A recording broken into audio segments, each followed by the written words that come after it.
So, what I was telling you before the break was this generalization of the first stage. We are going to relate this endogenous variable with the instrument. So what we need basically is that this value is different than 0. The bigger the better. Statistically and economically different than 0. Which one is This one. The one relating the instrument with the endogenous variable. Important, we can estimate this by OLS, and in the first stage, indeed, we don't really need to assume whether things are endogenous, exogenous, we don't care. We just need a partial association between the instrument and the endogenous variable. So we can do like standard OLS, we estimate it by OLS, we do the test, simple test directly state that in the row of whether this value is different than 0 or not, and then we have to reject it if we want a good instrument. And not a good instrument. Okay? So let's move then to the generalized version of the ID that we are going to call 2 states least squares. 2 stages because basically it's kind of we are going to do 2 different estimations. In reality, we don't do, or better said, Stata is not doing 2 steps. It's doing this jointly because it's more efficient. But the intuition behind is going to be that we are going to estimate first the first stage, the same thing that we had before. So this partial correlation between the endogenous variable and the instrument.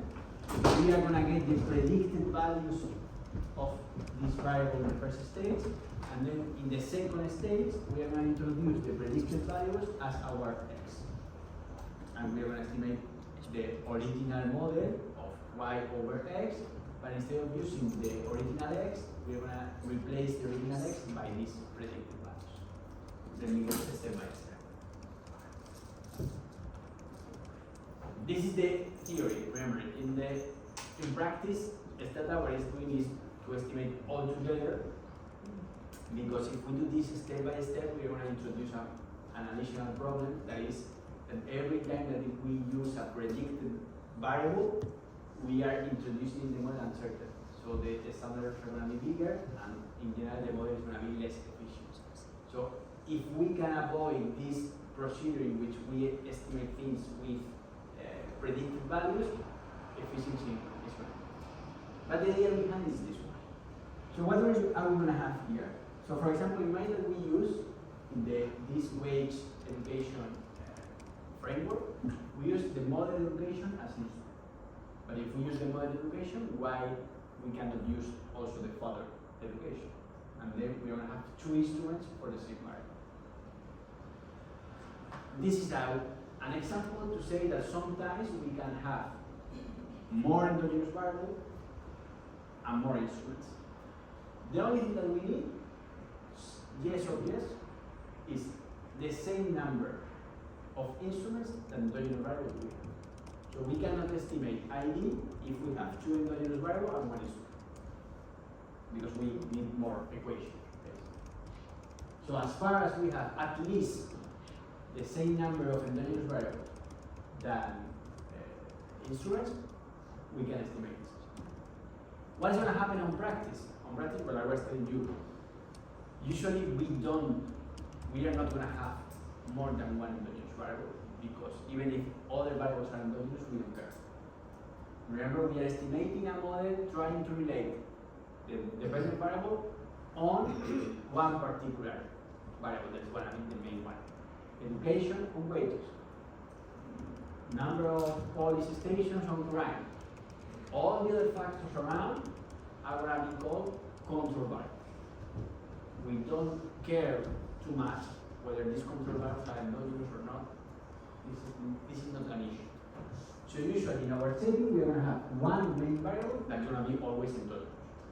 And we want to get exogeneity by using 1 or more. This is the general framework. But with 2 elements, we can allow, so in this data basically we are going to see the command a few slides, we can allow for having more endogenous variables. The only condition that we need is that we get at least the same number of instruments and endogenous variables we have. So here L is going to be the dimension of the exogenous things, including the instrument or instruments if we have more than one. And K is going to be the standard dimension of our model with all the x's. So basically we need at least L equal to K, or if we are lucky enough, more L than K, more instruments than variables. So we have. When we have this situation, we say that the model is potentially over-identified because we can use more instruments than endogenous variables we have. When we have L equal to K, that by the way is usually what happens. Usually, even if it's difficult to get one instrument, it might get more than one. But usually, if we are lucky enough, we get only one instrument. We say that the model is just identical, and that's fine. Okay? So having more than one set is a bad thing? No, it's not a bad thing. It's difficult. In practice, it's difficult to get more than one good instrument. Because it's difficult to get just one, so imagine more. But if we have more than one and they are good, it's better. Okay. So having an over-identified model is something good? It's something good. And we're going to see at the end of the class why. Basically because if we have good instruments, more than one, we can do a test of whether, it's the only case in which we can do a test of whether this is zero or not.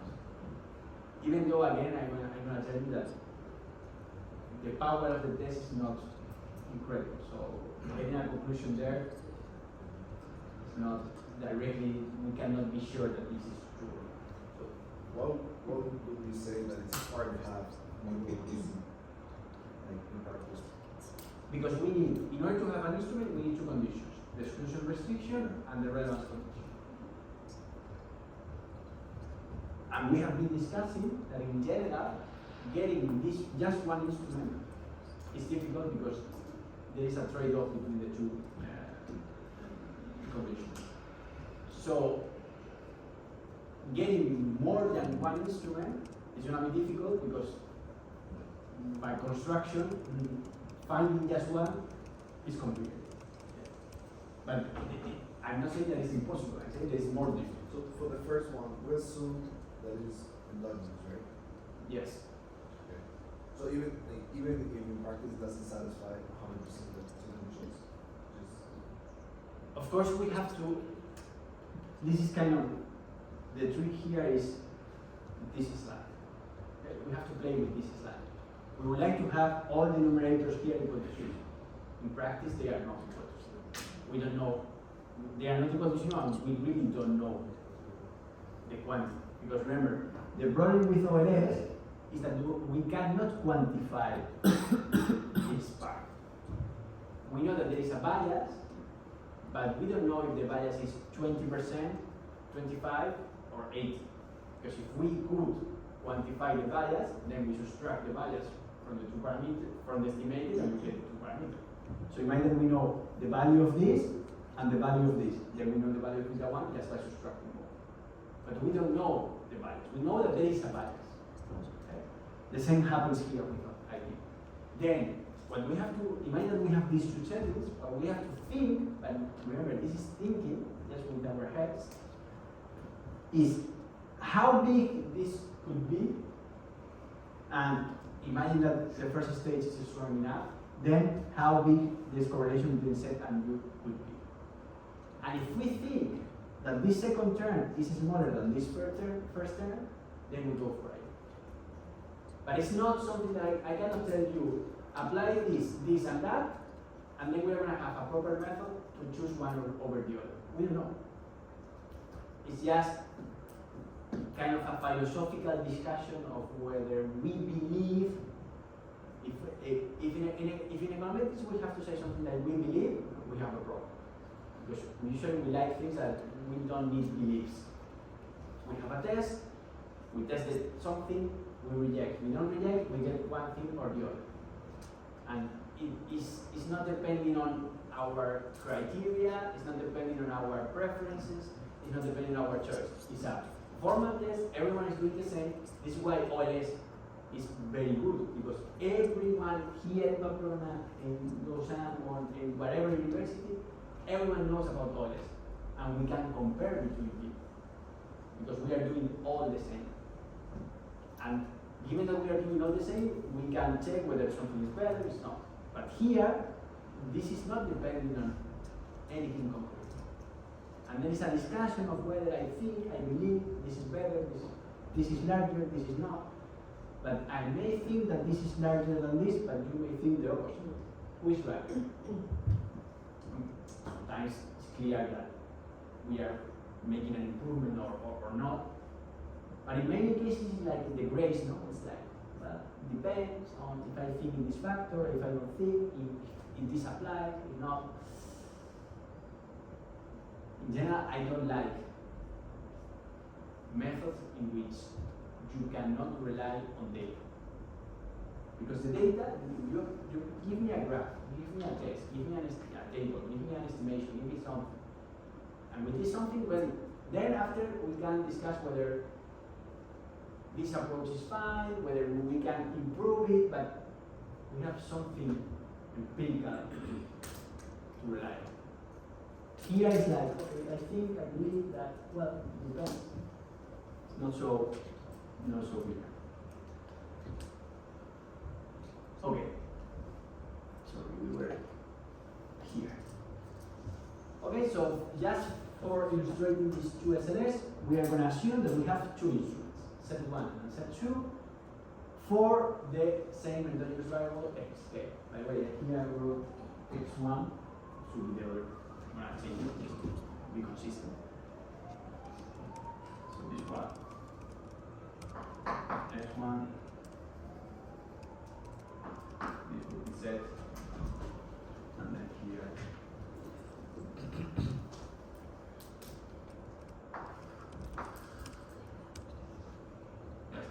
That's the same. I wrote x1 because usually we write the first one. X is the main one. It's the same. So what are we going to do? Basically, I'm not going to focus a lot on the maths because they are not really important, but basically what we are going to do is to construct what we call a linear projection of the endogenous variable on all exogenous ones. Again, what is the difference with respect to the previous case? In the previous case, we only had one equation because we only had one instrument. Here we are going to have more. We allow for more equations because we have more instruments. And then, if we have an equation with one instrument, an equation with the other, an equation with the two, and maybe we have a third one, there are many combinations. Which one we are going to pick up? The best one, the linear projection, the combination of everything. But this is, again, the first stage. It's just the endogenous variables against all the other terms that are exogenous. This is the same, set prime set prime x, this is the first stage, in, with matrices, and the same. So we have, this is nothing new. What are we going to do? We are going to estimate the model using these x variables, using the sets.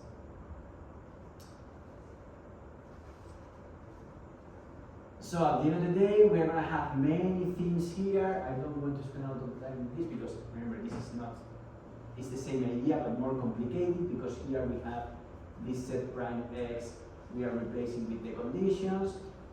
At the end of the day, what do we need to know? Exactly the same. Assumption 1.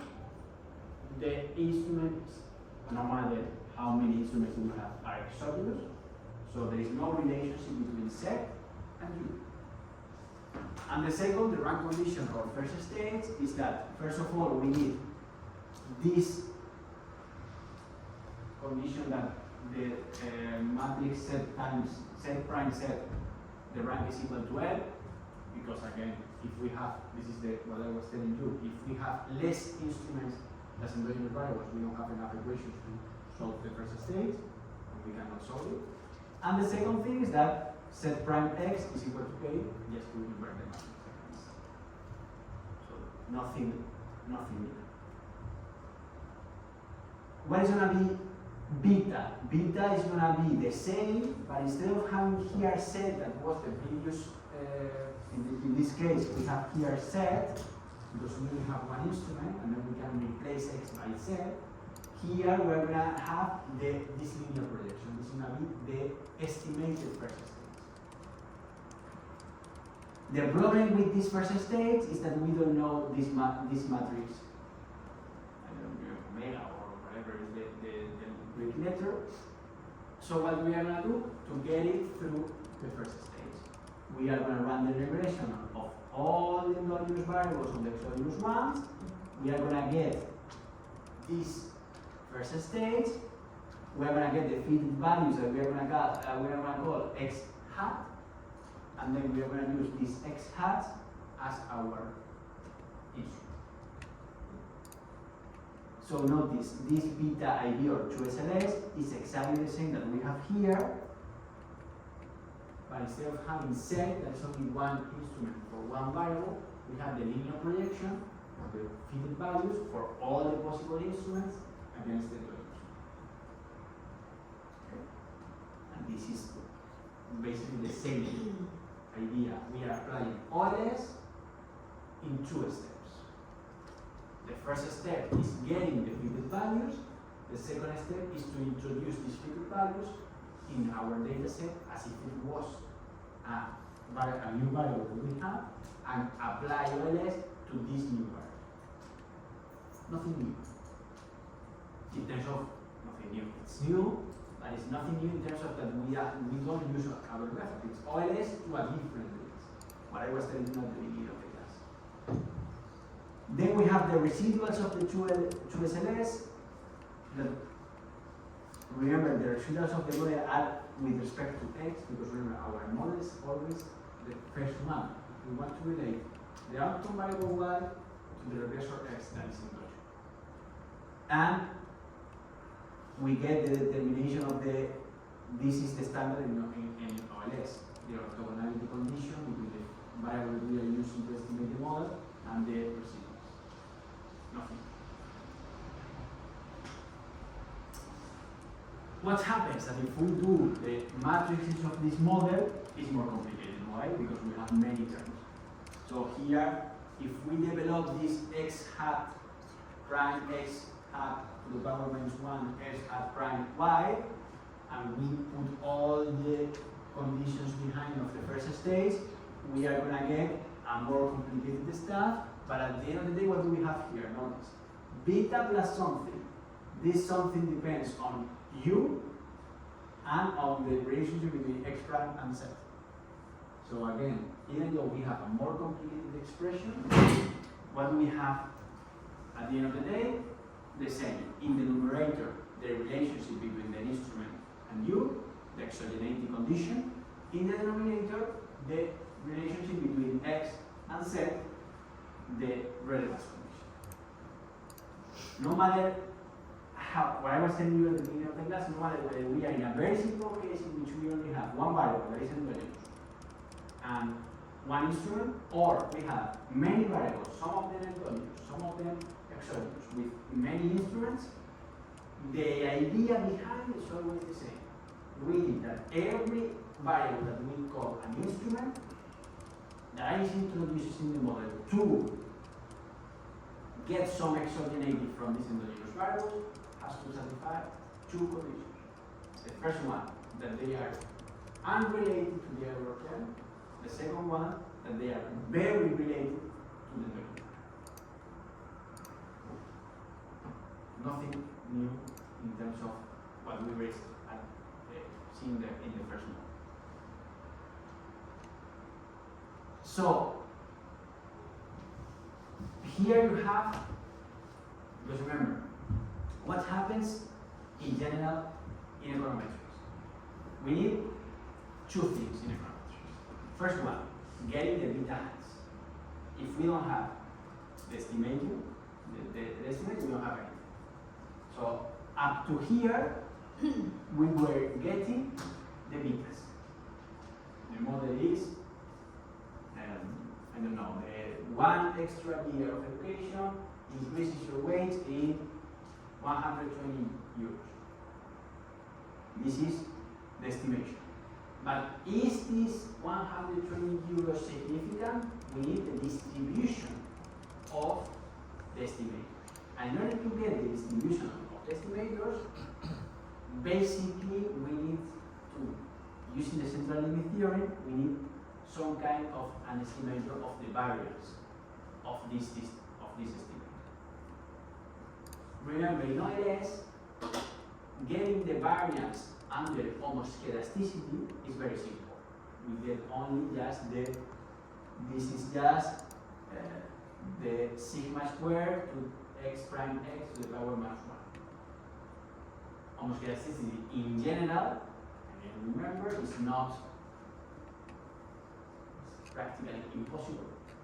Because what does it mean, homoscedasticity? It means that everyone in my sample has the same variance or the same variability over the dependent variable. Difficult to achieve in general. In this context of the, just to understand this concept of homoscedasticity, in the context of the wages and education. Imagine that we have low educated people earning the minimum wage. What is the variance of people earning the minimum wage? Taking into account that the minimum wage is fixed. 0. The variance is 0. And we have people with different education, with different wages. What is the variance of, or the variability of these other people? I don't know, but greater than 0. If we have a group with 0 variance and a group with variance greater than 0, homoscedasticity, no longer. Because not everyone in the sample has the same variability. This is a very extreme case to understand this concept, but the idea is always the same. If we have a large sample, it's very difficult to think that everyone in the sample is going to have the same variability all over the place. So, homoscedasticity in general is implausible. So we are going to work almost always, if not always, with heteroscedasticity. Then why do we use homoscedasticity in these theoretical examples? Because it's the only way we have to express something that we can do manually. So most of the time what we're going to do is, okay, if we assume homoscedasticity, we are going to get a nice expression that we can understand. Is this a problem for us? In general, no. Why not? Because we are never going to find the standard errors of anything by hand.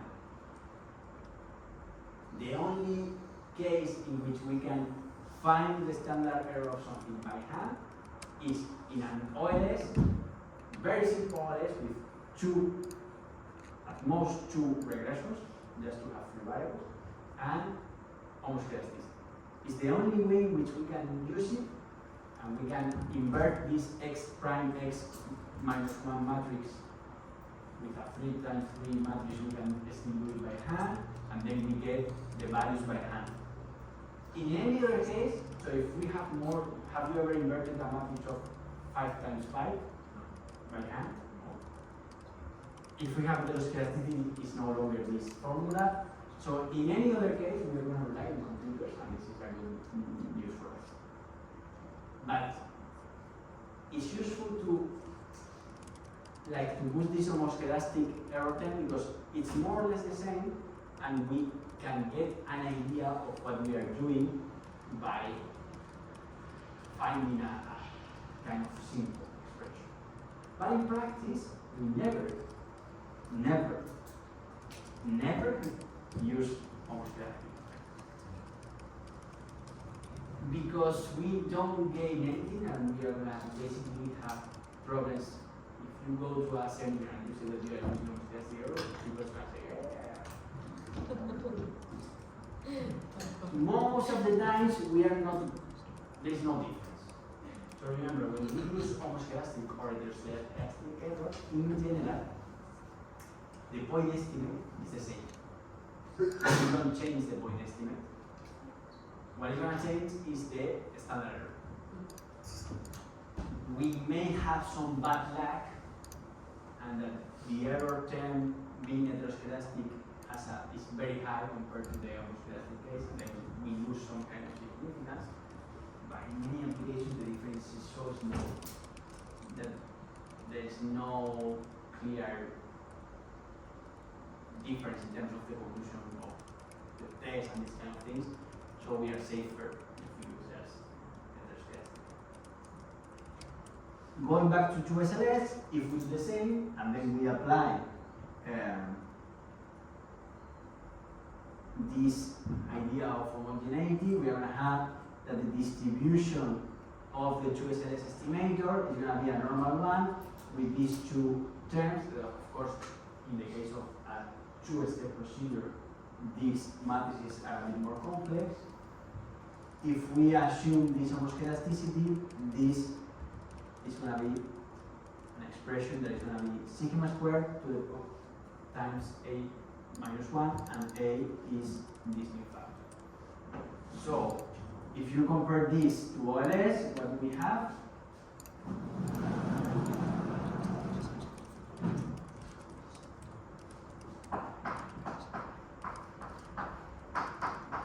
We have that in OLS.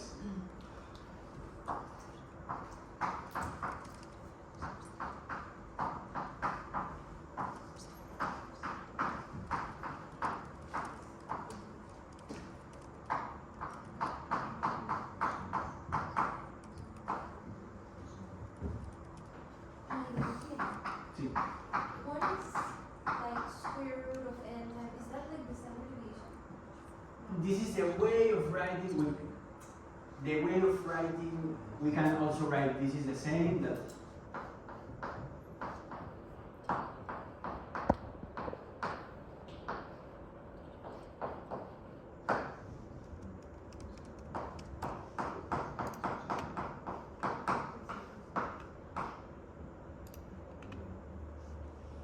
it's just we are subtracting from the normal distribution. This n can go here. It's like imagine that this is unequal. How do I put this on the other side? Just by multiplying and given that this is always in a square because it's a variance, we do the root square. In 2SLS we get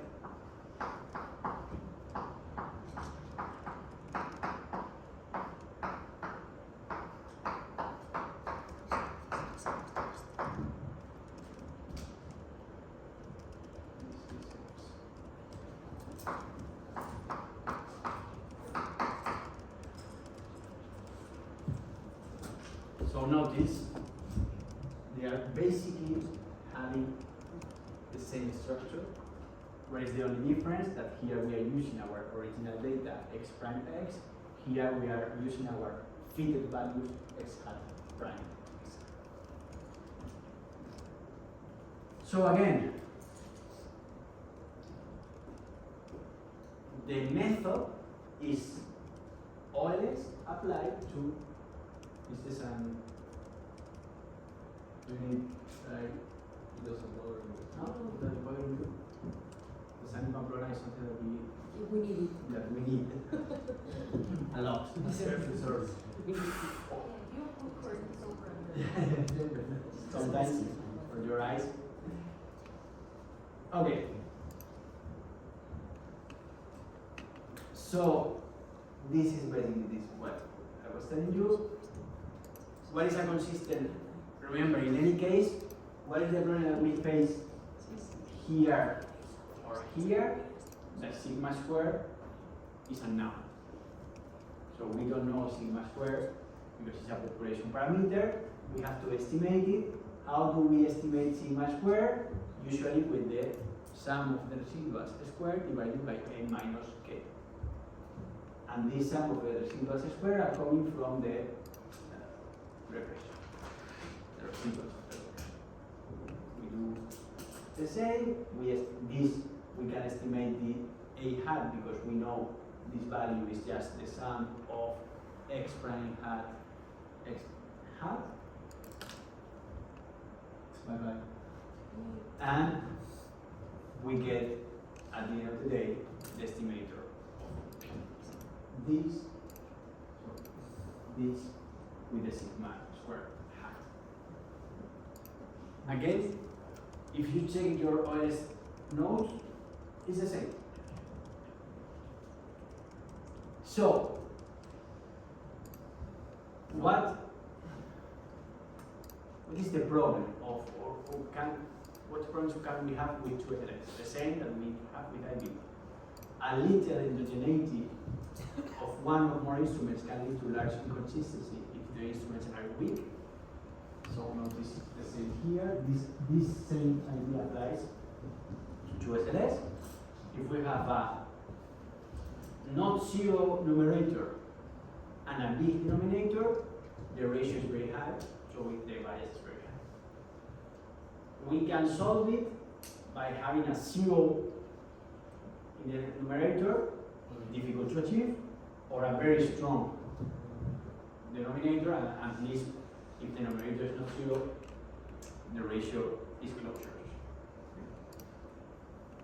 And the second thing that we can have in general is that with 2SLS, the error term, sorry, the standard error is are high compared to OLS. Okay? So let's move to Stata. We are gonna review an application, children and their parents' labor supply, evidence for an exogenous variation in family size. What is the idea of this paper? The idea of this paper is that, in general, mothers or the labor supply of mothers is a complicated decision because fertility is not exogenous. So, of course, the mothers, here we are not thinking about the education of the kids, we are thinking about the mother itself, herself. So the mother, of course, or the mother and the father, they don't, in general, they decide how many kids they want to have. So of course we cannot say that, we cannot compare mothers with 0 kids and mothers with 3 kids and say this decision is exogenous. What they are going to do in this paper, they are going to use parental preference for a mixed sibling sex composition. Basically, imagine we have 1 kid and it's a boy, and the second kid is also a boy. I want a girl, so I'm going for a third one. Versus a family that has 1 boy and 1 girl, and then they have like the 2 genders, so I stop there. Kind of this situation. Why is this exogenous? Because in general, at least at that time, they couldn't choose the gender of the new. So whether I have 1 boy and I get an extra boy or an extra girl is exogenous because I don't decide whether I have a boy or a girl. Okay. So I can compare them families that are this like boy versus boy girl in the decision of having a third kid, and then in the decision of being the labor supply. Okay? So what variables do we have in the data set? Do you have the data set in Constraint? You have hours, the hours of work per week of the mom. Non-monetary income is basically another income that the mom has that is not coming directly from the job. It's just to control, for example, that it may be the case that some mothers are not working just because they have an additional source of income that they don't need. Then we have called kids. This is the main variable that we want to relate kids with hours. So what do you expect? If we have more kids, the number of hours is going to be smaller in general. If anything, we expect a negative relationship between hours and kids. But this relationship, this negative relationship is endogenous because the number of kids that we have is a decision that you are making. Then we have the age of the mom. Then we have 2 dummy variables of whether you are black or she is black or Hispanic. And then this is the age group, the same sex. The first 2 kids are of the same sex. And then you think about having an extra one to get the different gender. Okay? So we have here the summatory. So remember in this data, I don't know if you know something about this data yet. Have you ever seen this data at least? So remember, first thing we have to do with any data set, the command describe to know the variables and more importantly sometimes the labels. Sometimes we get variables called like A2022 and then say what does it mean?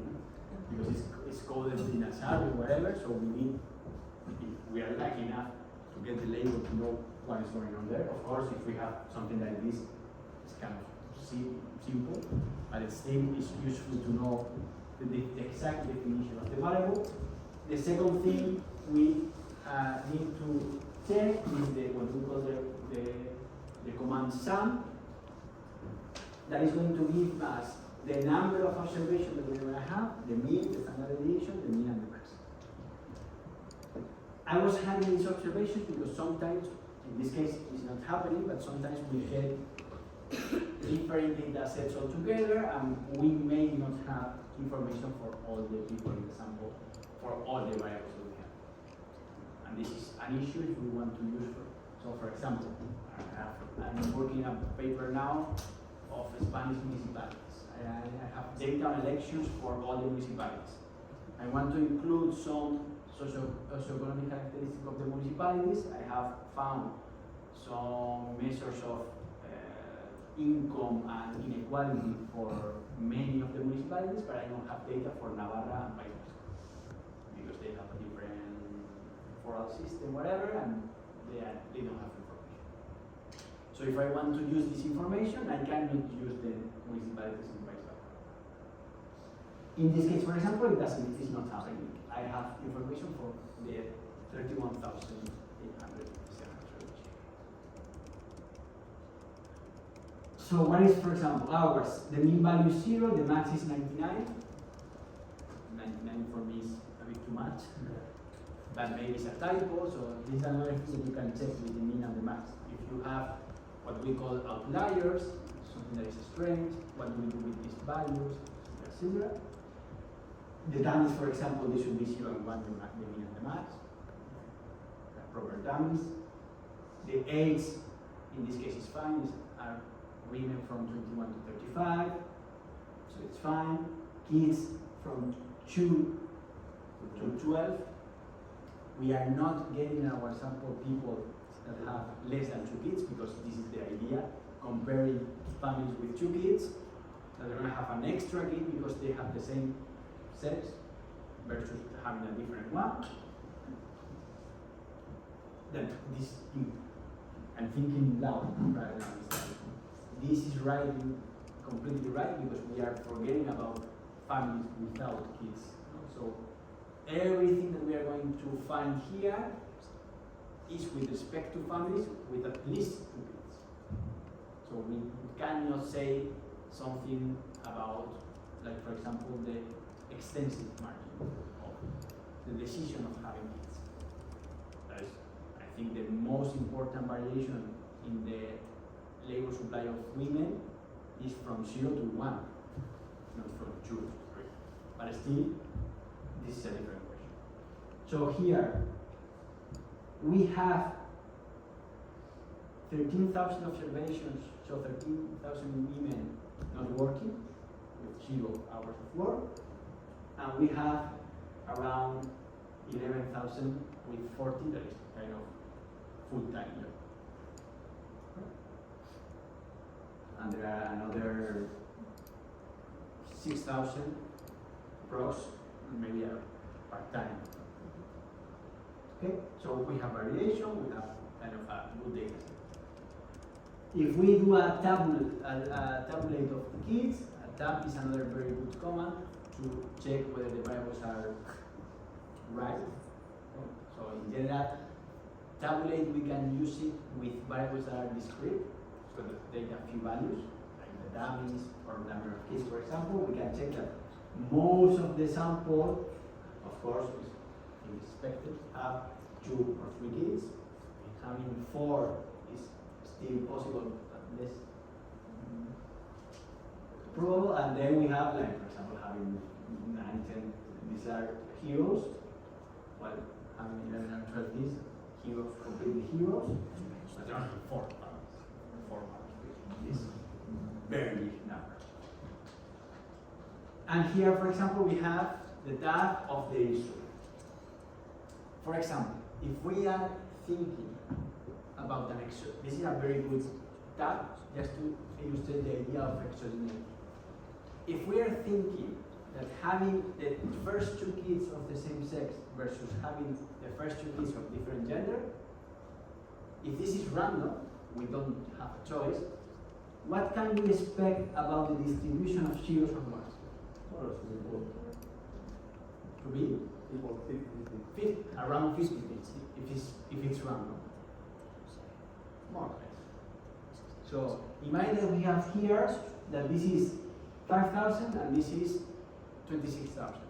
Will be strange. It's possible because we may have, but if we are claiming that this is kind of a random setting and the instrument we don't decide and we have a sample, by bad luck, in general we don't decide this, but we have a lie and this is like 20% and this is 80 or the other way around, then this exogeneity it's not even complicated, but in this case it's perfect. Almost 50% of families or mothers have 2 kids, 2 boys or 2 girls, and another 50 has 1 boy, 1 girl. So it's fine. So first thing we are gonna do, we are gonna estimate the model using orders. So what are we going to do? Regress the hours of work against kids, our main variable, and many other controls. So we are going to control for non-monetary income, education, the age. Usually age enters in these equations with age and h squared because there is a non-linear relationship between age and almost all variables, and the two dummies that we have for black and Hispanic. And again, remember this robust because we have those guests. What is this regression telling me?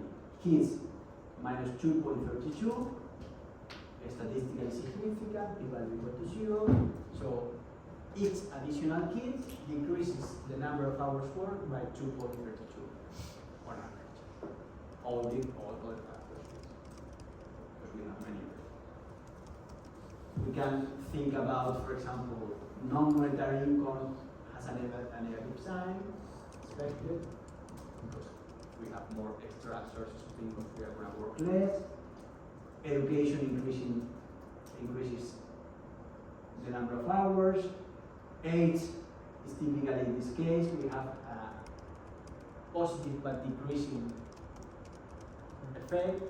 So the older you are, the more you work, but with a decreasing pattern, with this square. If you are black, you work more. If you are Hispanic, you work less. Nothing strange in this equation. But again, what is the problem? That the decision about having 2, 3, 4, 7, 8, 12 kids is endogenous. So we are going to instrument this endogenous decision with this same sex variable, for instance. First thing we have to do, first stage. This is the same equation that we have here, but instead of using the dependent variable hours, we use kids. And then we are going to check the first stage. What is this first stage telling me? First of all, the relationship between same sex and kids is significant. But what is it telling me? If I have, in this case same sex, is like I have 2 kids of the same gender, I'm going to increase the number of kids in 0.07. How many kids is 0.07? Very small. Yeah. So the relationship is statistically significant, but the economic relationship between these two things is. So we have an economically weak instrument, even though it's precise. So the value is precise, but it's not very big economically. So we don't see here that having a same sex increases the probability of having the number of kids in 2 kids or in 1 kid that we will expect something like this. If we have the same sex variable, we go for an extra one because we want the other gender. It doesn't do Right. This is not telling me. So we have a weak instrument. So if we go for the 2SLS estimator, that basically in state that is writing IV ref instead of ref, and then we are going to have the dependent variable, all the exogenous variables, and then between parentheses we are going to do the endogenous equal instrument. This is what I was telling you before, that it's very easy in state that because here in this between these parentheses we can add all the variables that we want. So imagine that we want also education to be endogenous, we can write it here, but we need an extra.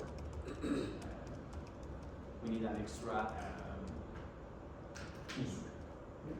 But the way of writing this in state is very simple because here, before the equal, we write all the endogenous variables that we want. After the equal, we write all the instruments that we have. Always with the condition that we need at least, or we can put here as many endogenous variables as instruments we have. So we have 3 endogenous variables, we need a minimum 3 instruments. So what is the effect that we find? We find an effect of minus 4.87. So 1 additional kid decreases numbers of hours worked by almost 5. But also notice that this is not lower significant. The value is above 10%. So what is happening here? The coefficient more than doubles from minus 2 to almost 5. But the standard errors goes from 0.11 to 3. Typical case of a weak instrument. We have a bigger effect. So the point estimate is higher for IV, but also the standard errors in this case are incredibly high. And this is why we use significance, because the effect is higher but less precise because of this dramatical jump in standard errors. Okay? So the only thing new here is how to estimate this with IUF, but it's very simple. It's just the same procedure, but just telling this data how many endogenous variables we want here and equal to the number of instruments. If we go to just to check these weak instruments, if we do just the partial correlation between kids and same sex, we get this 0.03. So it's even smaller. So again, so if we had this, imagine that we are doing this stuff ourselves and we have this regression, we cannot use this regression. Why did they use this regression? Because they have a larger sample size and they have another instrument, and then kind of with a different data set or a bigger sample size and more instruments, they did better. But I was using this just to highlight that when we have a weak instrument, we have some problems that we can observe. First of all, this correlation is very small.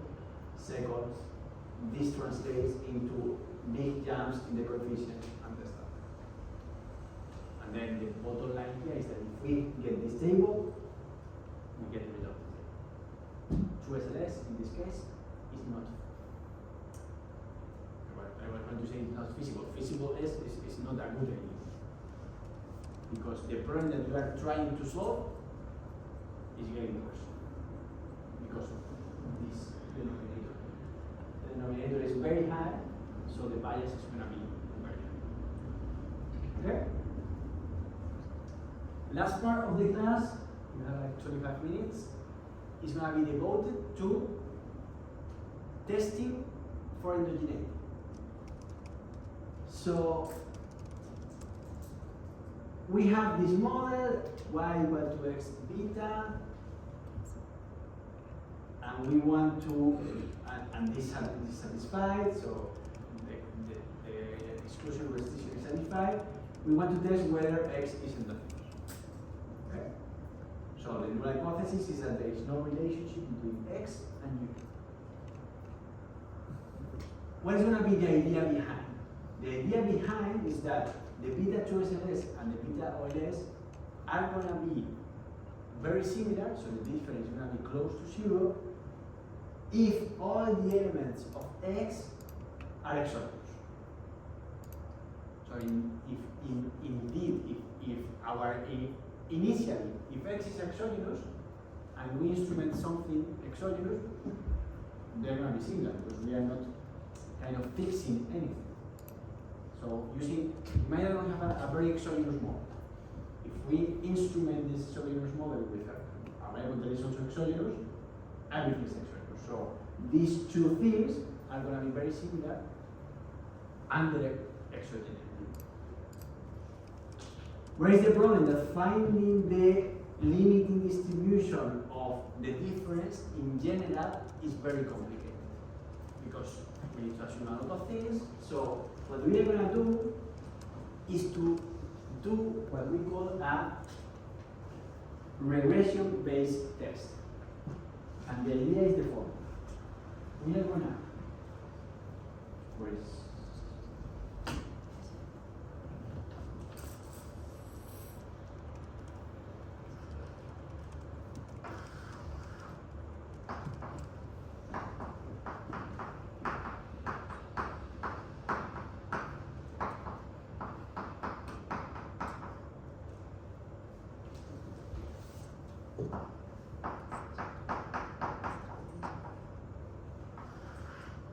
we're going to do a regression-based method. What are we going to do?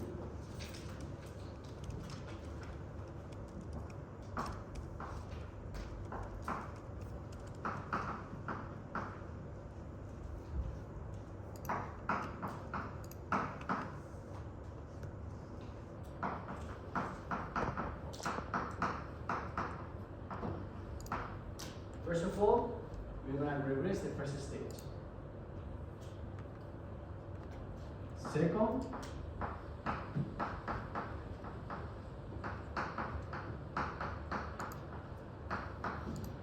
obtain the residuals of this first stage. And we are going to call u hat 1. And then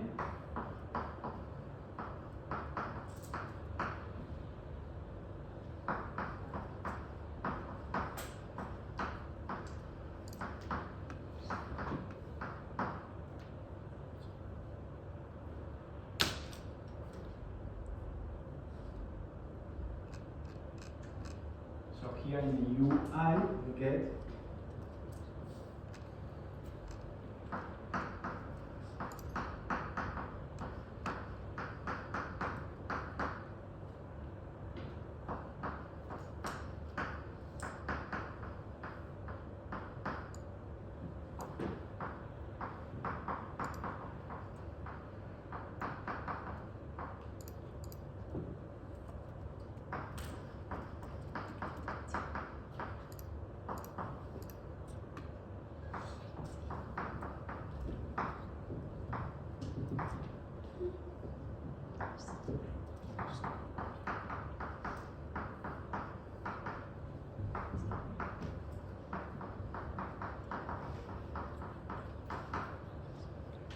so these residuals they reflect all the unobserved heterogeneity affecting our endogenous variable xk that is not captured by the instrument and by the other x.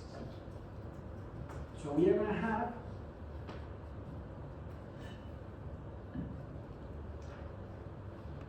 this regression in which we are going to regress the dependent variable on the endogenous variable, the set, and u. And then what do we expect? If x is exogenous, what we expect is that this plays no role. So this variable is not going to be significant. So we are going to do a test on this.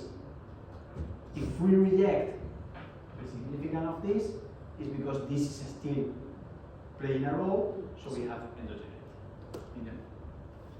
So we expect the derivative not to be significant. Excellent. The residuals. So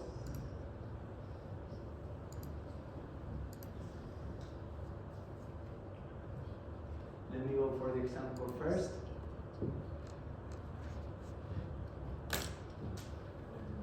Here. First, we do an OLS estimate of the first stage.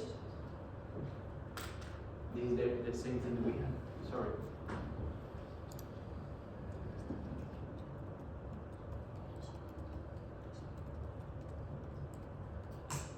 This one with these residuals. The residuals are not significant. So in this case, there is little evidence that kids is endogenous. What is the problem with this type of? What is the problem with this type of test? If we reject, it's fine. We are rejecting this exogeneity, and in general, we are gonna see that things are endogenous. But if we don't reject, we can now safely say that things are exogenous. The only thing that we can say is that we don't have power to say that they are endogenous, which is a bit different. So if the residuals are significant, then what does that mean? Sorry? If the residuals on the If the residuals are significant, there is endogeneity. Why? Because these residuals are coming from the first stage. And they are capturing all this unobserved heterogeneity affecting the body. If we don't have anything left, they're going to be not significant. So if we reject, it's because the residuals are endogenous. Exactly. No, because the X is endogenous. The residuals are significant, meaning that the first X, K that we have here, the endogenous variable is indeed endogenous. So the null is? The null is that they are exogenous.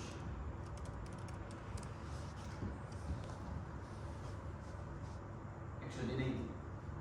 We are testing for endogeneity, and we would usually what we want to remember. We put in the alternative what we want to prove. So if we, So in the null we say that there is exogeneity. so if we reject the null, We say that there is endogeneity. So we're fine. Like the case you want us to reject.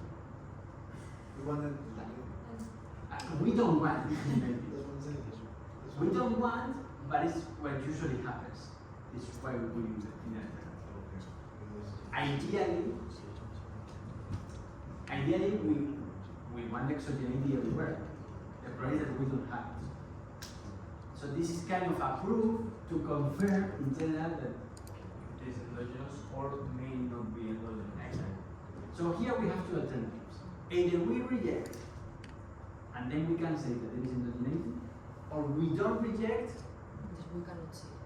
and we cannot say, but we cannot be sure that is exogenous. This is the limitation of this type of test. That when we don't reject, that is the thing that we like. This is why, for example, in a significant test, we put in the alternative that they are different than zero. Because if we reject, we are fine. We want this to be different than zero. We reject, we are sure. If we don't reject, we don't have power to say that it's different than zero, but we cannot be sure that it's equal to zero. the same happens here. But here the problem is that we cannot, we would like to have a test in which the alternative is exogenate. No, but we cannot do this. So there is no way with this type of test of having a strong conclusion for exogenate. The only thing that we can have is a strong conclusion for endogeneity, that is a strong conclusion for the problem we are facing. And this is what usually happens. But we would like to have the opposite. We would like to have a method in which we say, hey, I have this strong test supporting exogenate, not supporting endogenate. Okay. Second test, what we call the over-identifying restriction. In this case, what is going to happen? So we are going to have the second method